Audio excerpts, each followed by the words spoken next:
That ambush didn't come out of nowhere. It was just the final kick after 3 years of slow, grinding disrespect. I started at Maddox and Lane as a junior systems analyst. First week, Greg sat me down and said, "We just need you to do the grunt stuff. Don't worry about the big picture." Sure, fine, I was new.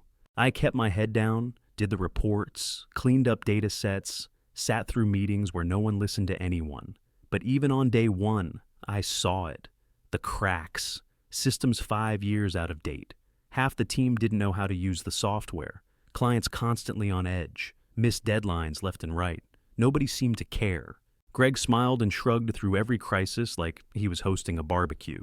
Vanessa just dumped more crap on junior staff and micromanaged stupid details. One Friday night, I stayed late fixing a billing algorithm that would have overcharged a client $80,000. I didn't say anything. I just pushed the update. Monday morning, Greg strutted into the meeting room and pitched it like he solved it over breakfast. "Great save, Greg," someone said. He nodded like it was nothing. That's when I learned the real game. Do the work, give them the credit, stay invisible. And I did, for way too long. I was the guy they called when something was on fire. Last-minute reports, corrupt files, client freakouts. Didn't matter. I handled it quietly. While the others laughed in group chats and dragged out fake emergencies to avoid real work, I kept the ship floating. But I wasn't bitter back then. I thought, just put in the time. Keep solving problems. Someone will notice eventually. They didn't. Raises came around, and every year Greg gave me the same speech. "We really appreciate what you bring to the table, Brent. We're just focusing on development this cycle." Then, 2 weeks later, I'd hear that Brad got bumped up to senior analyst. Brad, who once spent an hour trying to figure out how to filter a spreadsheet column. But Brad stayed late for happy hours. He played fantasy football with Greg. He made the right jokes in meetings. I didn't. I didn't gossip. Didn't play dumb to make others feel smart. Didn't pretend to be surprised when the boss told a recycled story for the 5th time. I just worked. Figured that's what I was there to do. Even when they handed me garbage assignments with no support, I delivered. One time they had me reverse engineer a client's broken inventory system with no documentation. I stayed 3 nights fixing it, got it running better than ever. Greg walked into the debrief and said, "Team effort, everyone. Team effort." Right. I should have left then, or at least opened my eyes. But when you're neck deep in solving other people's messes, you don't always stop to ask who handed you the shovel. The pattern was there the whole time. They didn't want results. They wanted loyalty, noise, smiles. I wasn't part of the club, and at Maddox and Lane, that meant you stayed at the bottom no matter how much weight you carried, and I carried a lot. That Sunday before the ambush, I sat at my kitchen table fixing one of Vanessa's reports. I remember closing my laptop and thinking, they don't even pretend anymore. I stared at that "got it" email, thinking how damn tired I was. Of all of it. That's when my phone rang. Unknown number, I almost let it go. "Brent Keller," the voice said. "Speaking. This is Rachel Ferris from Ridgeview Strategy. I know this is out of the blue, but I've been hoping to get you on a call." I straightened up without meaning to. Ridgeview was the competitor. High level, high pressure, high reward. She didn't waste time. "We've been following Maddox and Lane's accounts for a while," she said. "And I'll be honest, every big win your firm's had over the past 2 years, your name's been whispered behind it. Even when it wasn't on the slide deck, I didn't say anything, just listened. We're building something sharper, leaner, and we want you. Senior role. Your own team. Full autonomy. Starting pay 3 times what you're making now. Plus $250 up front to walk in the door." I blinked. No small talk, no fluff. Just straight to the jugular. "I appreciate it," I said. "Really. But I'm not ready. I still feel like I've got unfinished business here." She paused. "Fair. But just know, this door doesn't stay open forever. We see what you're capable of, Brent. It's not going unnoticed." We hung up, and I sat there, phone still in my hand, feeling something I hadn't in a long time. Seen. The next morning, things felt off. I logged into the project dashboard, and half the folders I'd created were gone. A meeting invite for a client review, one I'd managed from the start, didn't include me. Vanessa claimed it was an oversight. Then came the garbage assignments, spreadsheet audits from 2 years ago, meeting notes for projects I wasn't even on, no context, no warning. Just dumped on my desk with a subject line that said urgent. I tried brushing it off, but it was clear. I'd been flagged. One afternoon, Greg called me into his office. He shut the door and leaned against his desk like we were having some heart-to-heart. "Brent," he said, "I wanted to talk because some people on the team are starting to feel like you think you're above them." I just stared at him. "Above them?" I repeated. He nodded. "You're efficient and direct, which can be misread." As arrogance, I laughed. Actually laughed. "You mean I do my job and don't waste time sucking up?" Greg didn't like that. His mouth tightened. "We just want to make sure everyone feels comfortable working together," he said, like I was some kind of social virus. Right then, it clicked. I wasn't imagining it. They'd picked up on something. A vibe, a rumor, something. And now they were closing ranks, shutting doors, trying to push me out without saying it out loud. Rachel's voice echoed in my head. "This door doesn't stay open forever." I left Greg's office and walked straight past Vanessa, who gave me this tight little smile like she'd already written my goodbye email. They thought they were smart, sneaky, but they'd underestimated one thing. I don't fold, I don't beg, and I damn sure don't get pushed. Next thing I knew, the whisper campaign kicked off. Group chats I was part of suddenly got quiet when I messaged. Then screenshots started floating back to me from people who still had a spine. "Brent doesn't believe in teamwork. Brent thinks he's better than the rest of us. Probably just waiting for a better offer so he can bounce." It wasn't even subtle. They wanted me boxed in and labeled. Toxic, arrogant, disposable. Vanessa took the next step. She started assigning me overlapping tasks with fake deadlines. One morning it was, "I need that vendor audit by Friday." 10 minutes later, she messaged again, "Where's the performance deck?" "I told you that was due this week." She hadn't. Then she'd CC Greg on the follow-ups. Still waiting on Brent's deliverables. Like she hadn't just fed me 2 jobs designed to trip over each other. It was straight-up sabotage. Meanwhile, I was still keeping the wheels on. Caught a licensing error on a multi-client portal that would have triggered legal reviews and cancellations. Took me 3 days to untangle it.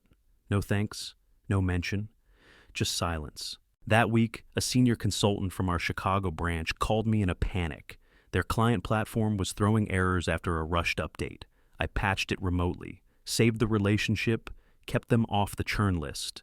Greg forwarded the consultant's thanks email to the whole team and deleted my name from the thread. That's when I stopped hoping it was just office politics. This was targeted, top down. 2 weeks before the ambush, Rachel called again. Same calm voice, but this time there was an edge to it. "We just landed a new client. Their proposal looked oddly familiar," she said. "Familiar how?" She read off the pitch title. I froze. It was mine. Something I drafted 6 months ago, never submitted. Vanessa said the timing wasn't right. "Your firm didn't even bid," Rachel said. "But someone leaked it." We scooped it up, landed it. I sat back in my chair. My skin felt cold. "They're using your ideas, Brent. Without giving you credit. Without even letting you fight for them, I didn't respond." She continued. "I'm increasing the offer. More resources. Full autonomy. Clients are asking for you by name. They want you, not your logo." I looked around the office. Open floor, fake plants, whiteboards full of half-baked ideas, people pretending to collaborate while dodging real work. I saw it all for what it really was, a dying culture built on stolen credit and backroom whispers. I'd been keeping the ship from sinking while the captain drilled holes under my feet. That weekend, I didn't sleep much. Every time I closed my eyes, I heard that meeting with Greg, the smug tone, the bullshit language. "You act like you're above them." No, I acted like someone who gave a damn. And that made them uncomfortable. They weren't just pushing me out. They were rewriting the story so I looked like the villain. Fine, let them write it. I'd finish it.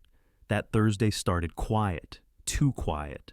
No snide comments, no passive-aggressive emails. Just a calendar invite titled Team Sync, Performance and Culture Alignment. Greg scheduled it. Mandatory. I walked in and froze. Chairs were arranged in rows, all facing one empty seat at the front, like a courtroom. 23 people already seated, staring at me. On the wall behind them was a stupid banner, Workplace Harmony Initiative. Vanessa stood next to a stack of papers, thicker than a Bible. Greg was off to the side, arms folded like he didn't plan to speak. Just watch. I didn't sit right away. "What is this?" I asked, deadpan. Greg forced a smile. "Just a team reflection, Brent. Transparency, feedback. Let's be open to it." Vanessa tapped her packet like she was about to read bedtime stories. "Reason 9, she started, refuses to share the office playlist, makes team bonding more difficult." I laughed once, sharp and short. "Reason 17, has lunch alone, disengaged from team morale." The room stayed silent, no smirks, just heads bowed like it was a funeral. "Reason 34, takes detailed notes during meetings, making others feel unprepared or scrutinized." I sat. I didn't lean back, didn't cross my arms. I just stared straight ahead, letting it hit me.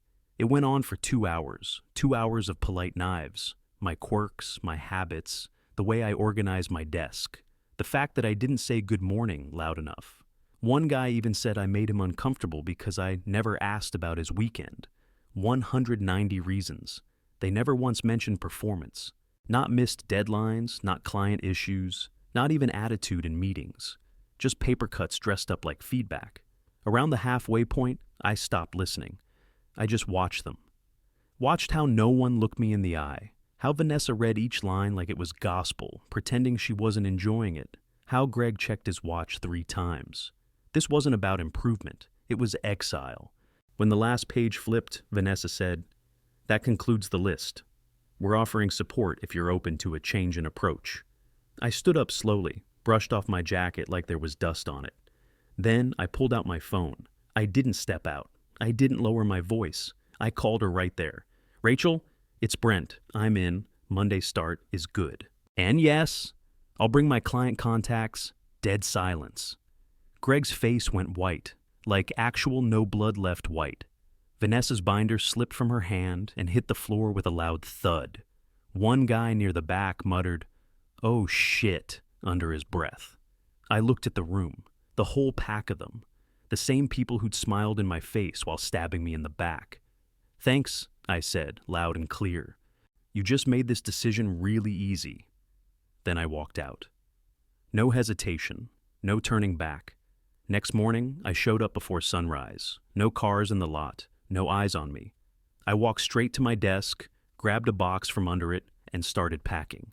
Fast, clean, focused. The usual stuff went in first. Chargers, headphones, the mug nobody touched but me. Then I paused. Bottom drawer. I pulled it open. 3 years' worth of notes stared back at me. Worn manila folders, corner stapled sheets, scribbled timelines with red ink circling client fire drills. But this wasn't just project crap. This was the stuff nobody knew existed. My own system. Relationship maps. Who called who needed what, who flaked when the pressure hit. Client preferences. Who liked emails first thing in the morning. Who always pushed for discounts. Who responded only to phone calls. Handwritten call logs. Fixes I made in silence, the ones that kept accounts from walking. None of it was on their server. They never even asked how I did it. But those clients trusted me. Not the company, not the logo, me, so I took it. Snapped photos of every single page. No downloads, no email trails. Just hard evidence of the work I carried. Halfway through, my phone buzzed. "Rachel, welcome aboard. Let's schedule your transition plan." I smiled for the first time in weeks, then kept going. By the time Greg's car pulled in, I was long gone. I didn't leave a note, didn't make a scene. I owed them nothing. By Monday, I was in Ridgeview's downtown office. Top floor, floor-to-ceiling glass, open layout, 0 fake team building posters. Everything clean, sharp, modern, real. At my desk sat a black gift box with my name engraved on a steel plate. Brent Keller. No title, no pretense, just ownership. Rachel walked in and leaned against the doorway. "First day jitters?" she asked. I shook my head. "Just ready," she smiled. "Good. Because we didn't hire a body. We hired the engine that kept your last firm alive. She said it so matter of fact, I almost didn't react. Then she added, time to build something real. I nodded once. Let's get to it. By Friday of my first week at Ridgeview, my calendar was stacked. Not with onboarding junk, with meetings, real ones. 7 of Maddox and Lane's former clients had reached out. Not because I called them. They found me. Granger Materials was first. They didn't even blink. We're done with Greg, the VP said. Last 3 projects were late. No updates, no accountability. 1 meeting later, their full $1.2 million account moved to Ridgeview. Just like that. Next was Oakline Logistics. Same story. Ghosted by Vanessa for weeks. Excuses piled on top of excuses. I picked up their call on a Tuesday. By Thursday, they sent over transition documents. Northacre Holdings? Gone too. Their CEO didn't even ask about Ridgeview, just said, wherever you are, that's where we're going. I wasn't chasing anyone. I wasn't pitching. I listened, took notes, offered clarity. They followed me. Not the brand, not the platform. Me. Thursday afternoon, my phone lit up with a number I hadn't saved but knew immediately. Brent, Greg said, half whispering, like he thought someone might be recording him. We need to talk. This is getting serious. I stood up from my desk, walked to the window, and leaned against the glass. Now it's serious? I said. There was a long pause. Then, look, whatever this is, we can work it out. Maybe we got off on the wrong. You threw me under the bus, Greg, I cut in. You set up a 2-hour public firing with a damn banner and a script. He sighed hard. Okay, yeah, but no buts. You made your move. This is just the result. His voice got sharper. Look, if this continues, we might need to explore legal options. You're poaching accounts. That one actually made me laugh. Legal options? Seriously, I said. I never signed a non-compete. I never reached out to a single client. They came to me because you let everything rot. He didn't respond. I listened, I said. That's more than you ever did. Another pause. Then, quietly, he hung up. I stared at my screen for a second, then added his number to my blocked list. Over the next few days, 3 more clients pulled the plug with Maddox and Lane. Rachel kept walking by my office with updates, each one bigger than the last. You're becoming our secret weapon, she said one morning, grinning. Except it's not a secret. We had to fast-track our hiring plan. The workload doubled, then tripled. Half of Ridgeview's junior staff asked to shadow me. I didn't say no. And still, the emails kept coming in, messages that all said some version of, heard you landed somewhere new. Can we talk? I'd open them, smile, then forward them to Rachel. No pressure, no panic, just momentum. This wasn't revenge, it was gravity. They created the hole, and I just stepped out of it. Everything else slid in behind me. 2 months later, we opened the Ridgeview Regional Office, 3 blocks from Maddox and Lane, brand new space, glass doors, matte black fixtures, clean white walls, no fluff, just focus. My name was on the door, Brent Keller, Regional Director. I got there early that morning, coffee in hand, and stood by the front window. Street view was perfect. Enough distance to see Maddox and Lane's lobby, close enough for them to see mine. Around 9, Greg walked by. He was in his usual cheap suit, carrying a manila folder like it made him look busy. He stopped right in front of our building, looked up, just stared at the sign. Didn't blink. Didn't move. He looked like he was gonna puke. I didn't wave, didn't smirk, just watched. 10 minutes later, Vanessa drove by. Then looped around again, like she wasn't sure if it was real. I saw Mike too, one of the guys who laughed during that feedback ambush. He walked past pretending to be deep in a phone call. Couldn't even look up. Meanwhile, Tom from Granger pulled up right on time for our monthly strategy check-in. He got out, saw me through the glass, and waved. Thanks again, he mouthed. I nodded once and buzzed him in. Inside, the place was humming. We had 15 staff now, all sharp, all hungry. 12 new clients onboarded. Revenue projections hit 150% by month 6. This wasn't survival. It was domination. Rachel popped into my office, leaned on the doorframe with a protein bar in her hand. You think they see you as the villain? She asked. I glanced at the door, then back at her. They can think what they want, I said. I built something better. She raised an eyebrow. Any regrets? I didn't pause. Just one, I said. I should have made that call 6 months sooner.